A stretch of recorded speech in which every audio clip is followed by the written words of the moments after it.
नवरात्र में ही देवी अथर्व शीर्ष, जी हाँ, इसका पाठ करने से भी हमें माँ दुर्गा के साथ साथ किन 3 देवताओं की भी कृपा प्राप्त हो सकती है, ये भी जान लीजिए पंडित जी। यानी सोने पे सुहागा, अलग अलग देवताओं की कृपा।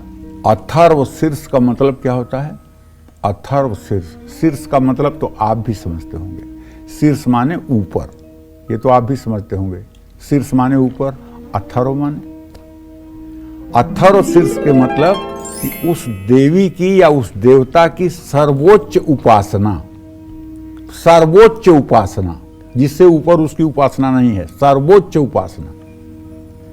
ये देवी अथर्व शीर्ष है, विष्णु अथर्व शीर्ष है, शिव अथर्व शीर्ष है, गणेश अथर्व शीर्ष है, सूर्य अथर्व शीर्ष है। ये 5 अथर्व शीर्ष हैं।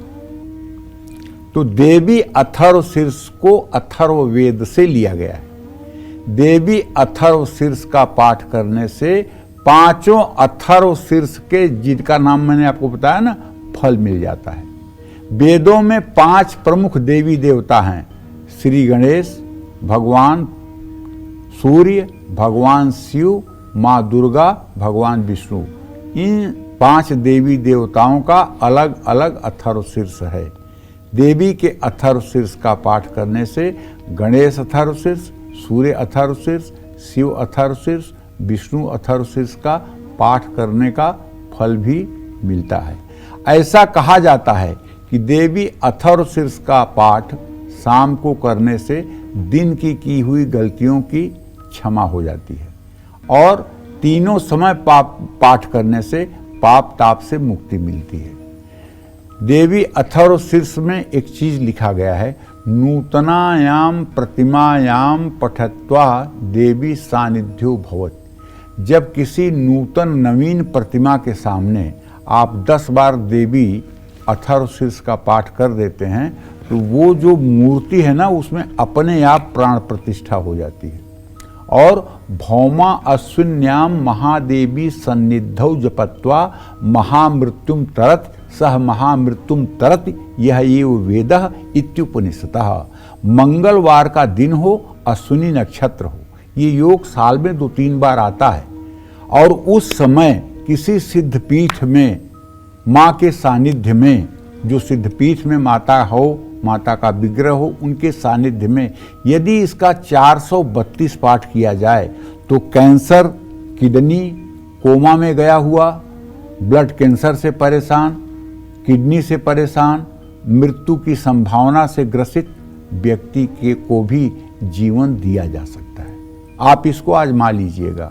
लेकिन बड़ा दुर्भाग्य है कि मुहूर्त साल में 2-3 बार से ज़्यादा आता ही नहीं है।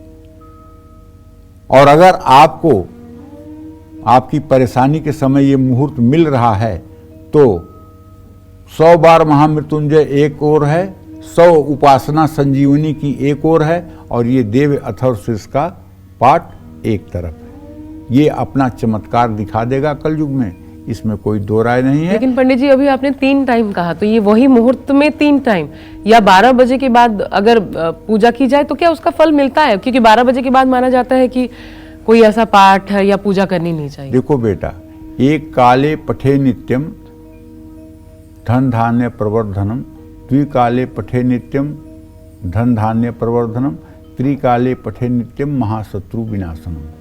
कोई भी उपासना सुबह और शाम किया जाए तो धन धान्य को देने वाली है, लेकिन अगर तीनों समय उपासना की जाए वो सहस्राबाहु की तरह भी अगर कोई शत्रु है तो उसका भी संहार करती है। अगर आप सुबह शाम पाठ करते हैं तो दोपहर में भी आप पाठ करते हैं तो आपको दोष नहीं लगेगा।